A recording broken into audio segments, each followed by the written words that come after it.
When a teenager commits a horrific act of violence, who truly holds the blame?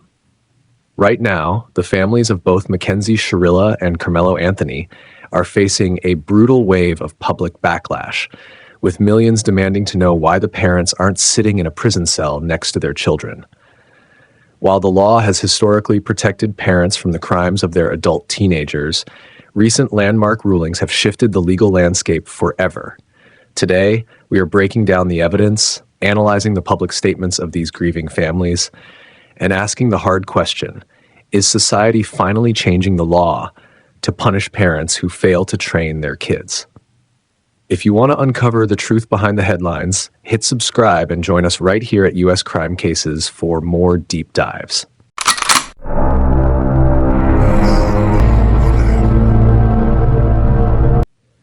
You know, to really understand why the public is demanding jail time for these families, we have to take a step back and look at how the American legal system is currently shifting, right? For decades, the law drew a very hard, solid line. The rule was simple. You cannot punish a parent for the crimes of their child. A parent could be morally condemned by their neighbors for doing a terrible job raising a kid, but they were legally protected. You couldn't just lock up a mother or a father because their teenager made a fatal choice. That all changed with the case of James and Jennifer Crumbley. Wow. They became the first parents in U.S. history to be convicted of involuntary manslaughter for a mass shooting committed by their son. But here is the critical legal distinction we have to make, and it is so important to keep this in mind as we talk about these other families. The Crumbleys were not convicted just because they were bad parents. They were convicted because the prosecution proved what the law calls a direct nexus. I see you wondering how that works. A direct nexus means there is a proven, tangible connection between the parents' actions and the crime itself. The Crumbleys physically purchased the firearm for their son.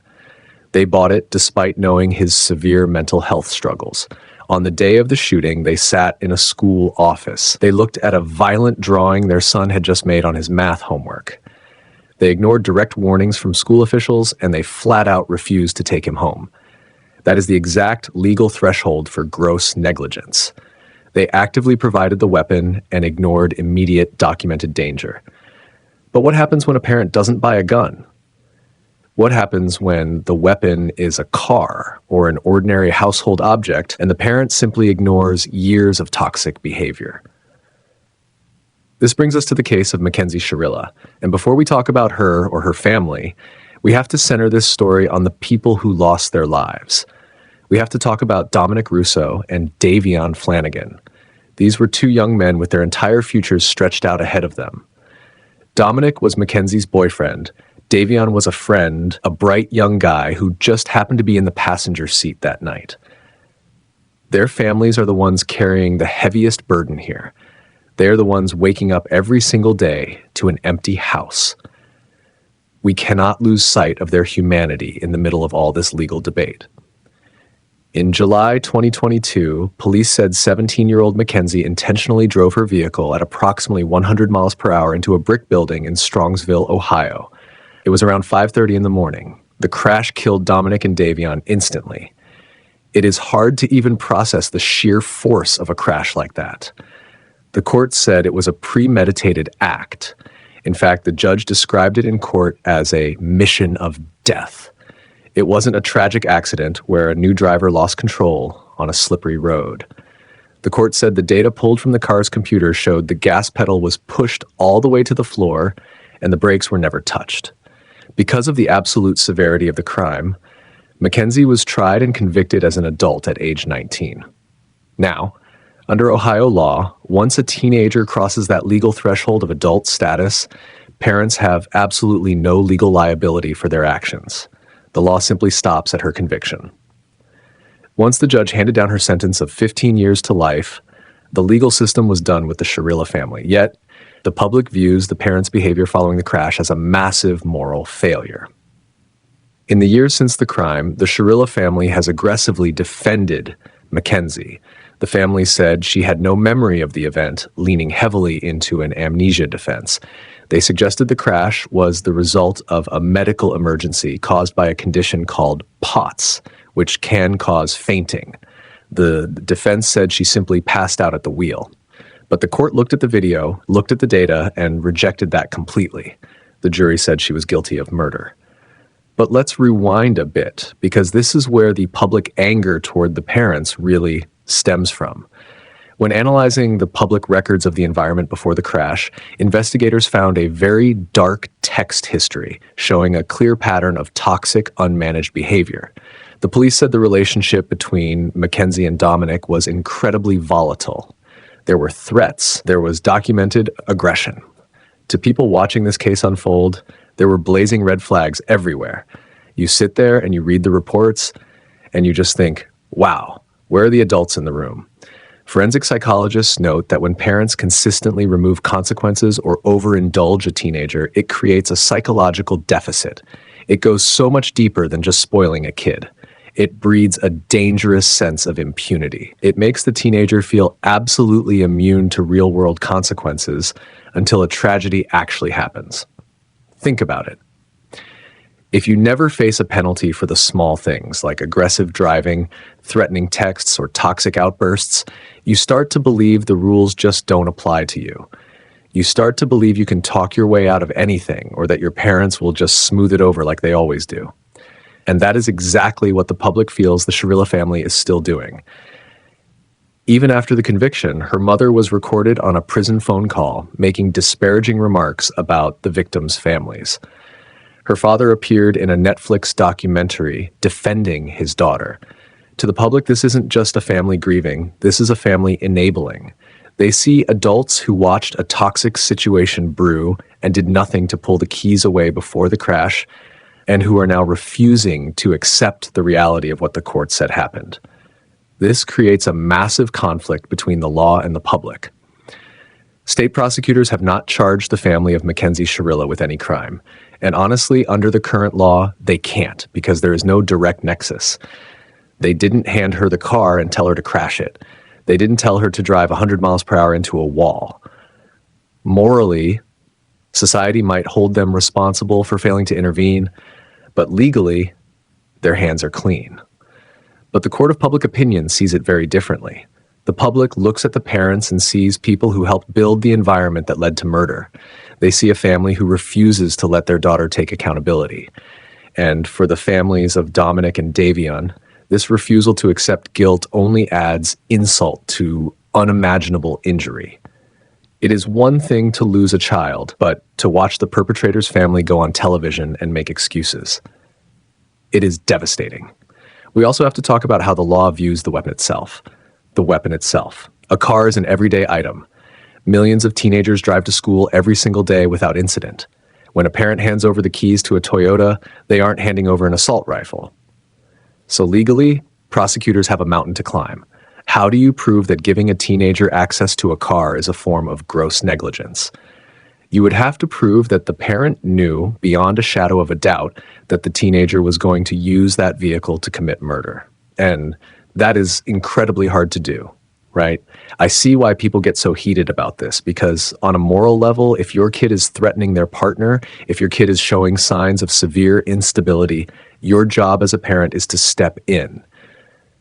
You ground them, you take the phone, you take the keys, you get them into therapy, you do whatever it takes. But the law isn't based on what makes a good parent. The law is based on strict criminal statutes, and right now, the statutes simply do not cover being a passive, enabling parent to an adult child. This raises a really serious debate regarding the legal limits of parenting. The Crumbley case proved that parents can be jailed if they directly provide a weapon to an unstable minor. However, in cases where a teen uses a vehicle or an ordinary object, should the law still hold parents criminally responsible for failing to manage their child's aggressive behavior? Or does that create an impossible legal standard for families? Where do we draw the line between someone who is just struggling to control a difficult teenager and someone whose negligence makes them an accessory to murder? The public is loud and they are angry. They want accountability. They want to know that if you raise a child who takes innocent lives, you don't just get to wash your hands of it and walk away. But until the laws change, the legal blame stops with the convict. The question we are left with is whether the intense social exile and public hatred these families now face is punishment enough, or if it is time to rewrite the rules of justice entirely. The anger directed at the Shirilla family is not an isolated incident. We are seeing the exact same public outrage unfold right now in Texas with the family of Karmelo Anthony. It is an incredibly heavy situation, and to understand the level of fury coming from the community, we have to look past the legal jargon and focus on the real human cost of this tragedy. We have to talk about 17-year-old Austin Metcalf. He was a young guy with his whole life ahead of him, a student at Memorial High School in Frisco, Texas. He had a twin brother named Hunter, and the two of them did almost everything together. In a single violent instant, that bond was permanently severed, leaving a family completely broken and a community looking for answers. I see people online trying to understand how a high school athletic event turned into an active crime scene. To see how it happened, we have to look at the court records from April 2nd, 2025. It was a rainy morning at David Kuykendall Stadium. A regional track meet was underway, but heavy thunderstorms and downpours caused major delays. Because of the torrential rain, students were scrambling to find shelter.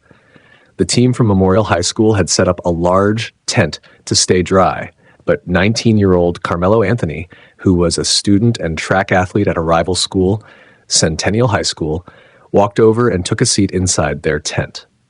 According to witness testimony presented during the trial, the tent was getting overcrowded. Austin's twin brother, Hunter Metcalf, approached Anthony and asked him to leave their team's area. That is when a verbal argument broke out. The court records show that Austin stepped in to support his brother, and the back-and-forth tension escalated in a matter of seconds. Witnesses testified that Anthony reached into his backpack and made a direct threat, telling the brothers, "Touch me and see what happens." The prosecution argued that Anthony was actively provoking a fight, while the defense claimed he felt cornered and outnumbered by rival students under the tent. Right? The situation quickly crossed a line that could never be uncrossed. One witness stated in the Frisco police arrest report that Austin Metcalf responded to the threat by saying, "You don't have anything in that backpack, it's Frisco," and told Anthony he wasn't going to fight him at a track meet. However, police records also note that Austin stood up and physically pushed or shoved Anthony to force him out of the crowded tent. Wow. Instead of walking away to find shelter somewhere else, the court said Anthony pulled a black folding knife out of his backpack and stabbed Austin once, directly in the chest. It happened so incredibly fast that many students didn't even realize a weapon had been drawn until it was too late. After being stabbed, Austin ran down the bleachers, clutching his chest and desperately telling the people around him to get help. He collapsed right there on the track. School athletic trainers rushed over and frantically performed chest compressions. But police said that when emergency responders arrived on the scene, Austin was already unconscious and had stopped breathing. He was pronounced dead just minutes after arriving at the local hospital. Anthony had already fled the stadium on foot, though police arrested him shortly after the stabbing. The trial itself, which finally concluded in June 2026, became a massive media spectacle. The 12-person jury in Collin County sat through 8 days of intense arguments. The defense said that Anthony acted entirely in self-defense. They argued that he was a young man sitting peacefully in a public place when a bigger student put his hands on him, making him fear for his safety. But the prosecution hammered home a fundamental principle of the legal system. They told the jury that while you can absolutely meet deadly force with deadly force in the state of Texas, you cannot legally meet a simple push or a shove with a fatal knife strike. They argued that Anthony could have easily walked away, but chose to launch a sneak attack instead. If you haven't subscribed to U.S. Crime Cases yet, hit that button now to make sure you never miss our realistic, deep, true crime story analyses. The jury only needed about 3 hours of deliberations to make their decision. The court said they rejected the self-defense argument completely and refused to convict on a lesser charge of manslaughter. They found Karmelo Anthony guilty of murder. He audibly sobbed at the defense table as the verdict was read. During the short sentencing phase that followed, his mother took the stand, weeping and pleading with the jury for mercy. But after 2 more hours of deliberation, the court ordered a 35-year prison sentence in the state penitentiary. Just like the Mackenzie Shirilla case, the real public firestorm didn't stop with the convict. It shifted directly onto the parents, Andrew Anthony and Kala Hayes. The public backlash began almost immediately when court observers noted that the parents abruptly stood up and walked out of the courtroom the moment the guilty verdict was read. To the community and the victims' loved ones, that looked like a complete lack of respect for the loss of Austin's life. What is going on right now is a fierce public debate over the statements the family made after the trial. The family said the entire legal process was deeply flawed and unfair. His mother publicly stated to reporters, "My son is no murderer," insisting that Karmelo was a good kid, the captain of his track and football teams, who was simply trying to survive a hostile confrontation.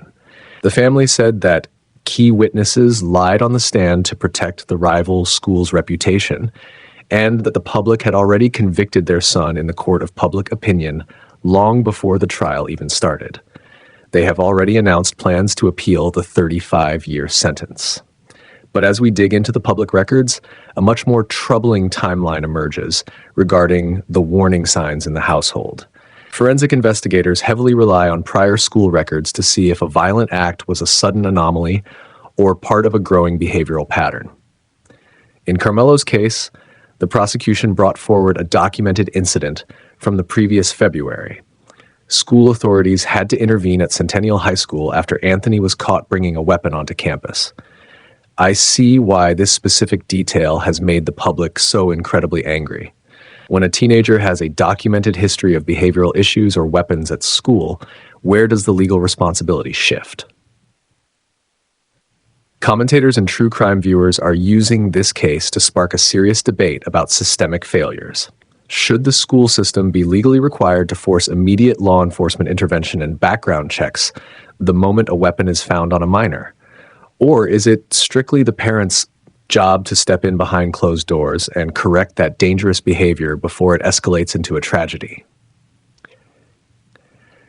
The public commentary heavily condemns the parents because it feels like those early warning signs were completely minimized at home. If your child is caught with a weapon at school in February, you don't just clear it up with the administration and move on. You address the root cause, but instead, the public feels the parents chose to enable the behavior by shielding him from real accountability. To make matters worse, reports noted that the parents did not attend the final sentencing phase when the 35-year term was officially handed down. To a judge evaluating a home environment and to a public demanding justice, an absence like that communicates a total refusal to face reality. This brings us directly into the massive controversy surrounding financial and psychological manipulation in high-profile juvenile cases. Following Austin's death, a wave of intense online scrutiny and misinformation targeted the Anthony family.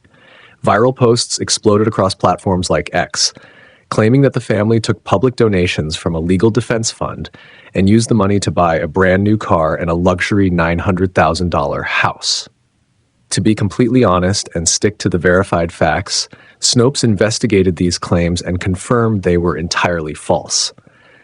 The financial allegations originated from a misleading tabloid report, and the court records showed the family hadn't withdrawn any money from the donation account at that time. But even though the luxury house story was a lie, the broader controversy about defense funds is very real. The public frequently debates the ethics of families setting up public fundraising accounts for high-profile suspects. From a legal standpoint, should there be stricter regulations on how public donations for a trial are audited, or does a family have the absolute right to manage their private resources however they see fit during a legal crisis? It causes a lot of bitterness when a family collects thousands of dollars from the public while their child utilizes state-funded public defenders. Wow. When you lay the Shirilla case and the Anthony case side by side, you start to see a very clear, dangerous psychological phenomenon, enabling the victim mentality. When a household consistently shields a teenager from any sense of personal wrongdoing, the child's internal mechanism for moral and legal accountability completely breaks down. If a parent repeatedly convinces a teenager that they are always the victim of every situation, the teenager genuinely believes they can do no wrong. Whether it is the Shirilla family pushing an amnesia defense or the Anthony family claiming corrupt witnesses and flawed trials, the message to the child remains the same. You are not responsible for the damage you cause. But even with all this public outrage, we keep hitting the exact same legal gap. To charge a parent with a crime under current state laws, the prosecution must prove a direct nexus. They have to prove the parent knew a specific violent act was imminent and actively did nothing, or explicitly handed the child the weapon used. A failure to supervise your teenager or a refusal to hold them accountable when they bring a weapon to school is a massive moral failure. But under standard U.S. statutes, a moral failure simply does not equal legal guilt, leaving the public to wonder if the law will ever catch up to the demands for parental accountability. So how do we actually fix this? If the legal system cannot put these parents behind bars because the criminal statutes just do not stretch that far yet, how does society stop the next tragedy from happening? The cross-case analysis of Mackenzie Shirilla and Karmelo Anthony gives us a very clear, actionable blueprint for modern families. But before we get to the psychology of how to stop this at home, we have to recognize the brutal reality of the punishment these families are currently facing outside the courtroom. While state prosecutors have not charged the families of Mackenzie Shirilla or Karmelo Anthony with any crime, public commentary heavily condemns them for enabling their children. And when I say heavily condemns, I mean it is a complete and total social exile. Let's look at the Shirillas first. After Mackenzie's father appeared in that June 2026 Netflix documentary to publicly defend his daughter, the blowback from the community was swift and severe. He reportedly lost his teaching job because of it. I see people asking why the backlash against him was so personal and so aggressive.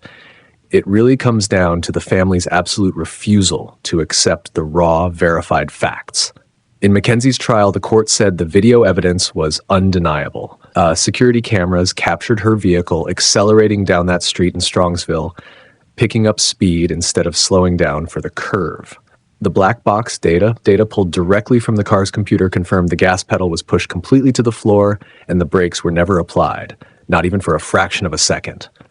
The jury decision was based on that cold, hard, evidence-driven reality, not on emotion or guesswork. Right. You cannot ignore the impact of video evidence in a modern courtroom. It strips away all the trial contradictions. But when the family publicly rejected what the jury said and instead pushed a narrative of amnesia and sudden medical emergencies, the public felt they were completely disrespecting the victims. They were spinning a story to save face. When a family goes on television and contradicts the very video that proved their daughter's guilt, the public stops seeing them as grieving parents. They start seeing them as enablers who are actively dangerous to society. And we are seeing the exact same behavioral pattern with the Anthony family in Texas, just with a different set of facts. In Karmelo's case, the jury decision came after listening to clear trial contradictions from the defense. The defense said it was a clear-cut case of self-defense, trying to paint Karmelo as the victim of a crowded, hostile tent at that track meet where he was completely outnumbered and terrified for his life. But the jury looked at the evidence, listened to the witnesses who said Karmelo provoked the fight, and said, no, this was murder. Once the court ordered that 35-year sentence, the family walked out of the courtroom, turning their backs on the victims. They later told the press that the witnesses were lying and that the trial was basically a sham. Wow. When you publicly accuse a grieving community of framing your son and you refuse to accept a legal conviction, the consequences are going to be severe. The Anthony family has reported receiving death threats. They are facing an unprecedented level of hostility in their hometown. They cannot go to the grocery store, they cannot check their social media, and they cannot engage with their neighbors without being reminded that their son took the life of a 17-year-old boy. The community has effectively locked them out of society. This brings up a really heavy question that we all need to debate. Does the intense social exile and job loss these families face prove that the court of public opinion is already a severe punishment? Or Should formal legislation be passed to match public demands? Is it enough that these parents will likely never have a normal, quiet life again? Or do we need permanent laws that put them in a physical prison cell for their failure to supervise? For parents watching this right now, the expert takeaway from these tragedies is incredibly clear, and it is something we all need to deeply internalize. Setting firm boundaries is a protective measure. It is not just a disciplinary one. We live in a culture where a lot of parents want to be their child's best friend. They want to be the cool house. But when you are dealing with teenage volatility, you have to actively monitor toxic behaviors. If your teenager is caught with a weapon at school, like the police said happened in Karmelo Anthony's past just months before the stabbing, that is not the time to march into the principal's office and defend them. That is the time to take them home. Now, tear their room apart and involve professional help immediately. You do not just smooth it over and hope it was a one-time thing. You treat it like a 5-alarm fire. You dig into their backpacks, you check their phones, and you figure out why they felt the need to arm themselves in the first place.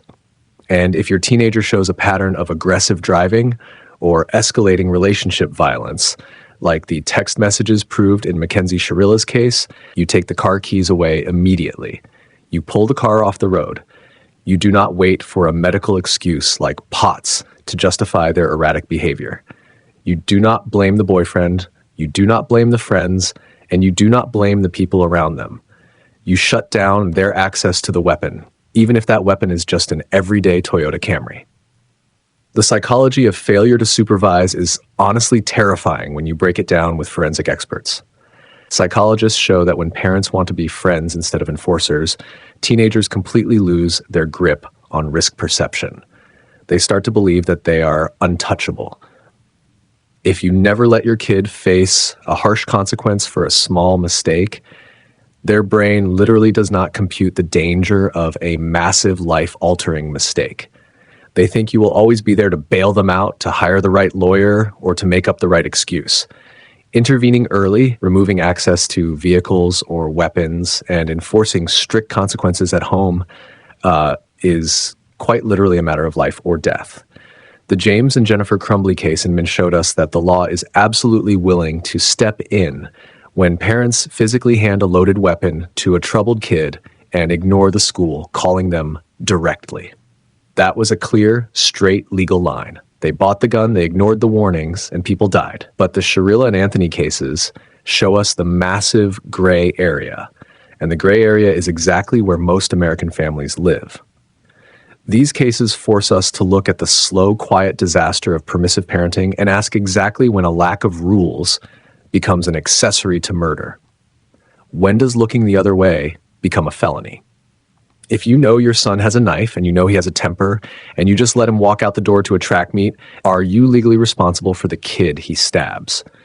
If you know your daughter is having explosive fights with her boyfriend and you still let her drive him around at 5 a.m, are you legally responsible when she hits a brick wall at 100 miles an hour? If a parent is fully aware that their teenager has a history of violent behavior or weapon possession at school, should the law treat their failure to intervene at home as a felony crime, or should accountability stay strictly on the minor? We really need to look at how we define gross negligence in this country, because the current definition is leaving a lot of victims' families feeling incredibly hollow. And we also have to ask ourselves about the aftermath. Does the massive social and economic fallout these families face prove that the court of public opinion is enough of a punishment? Or do we need permanent federal laws to put enabling parents behind bars? When a father loses his teaching job, when a mother gets death threats on her phone, society is violently stepping in exactly where the legal system stops. But is mob justice the right answer for bad parenting? At the end of the day, no matter where you stand on the legal debate, we have to center our focus back on the people who had no choice in this nightmare. Dominic Russo, Davion Flanagan, Austin Metcalf, 3 young men whose lives were violently and permanently cut short. They had dreams, they had plans, and they had families who loved them desperately. Their families are the ones serving the true life sentence here.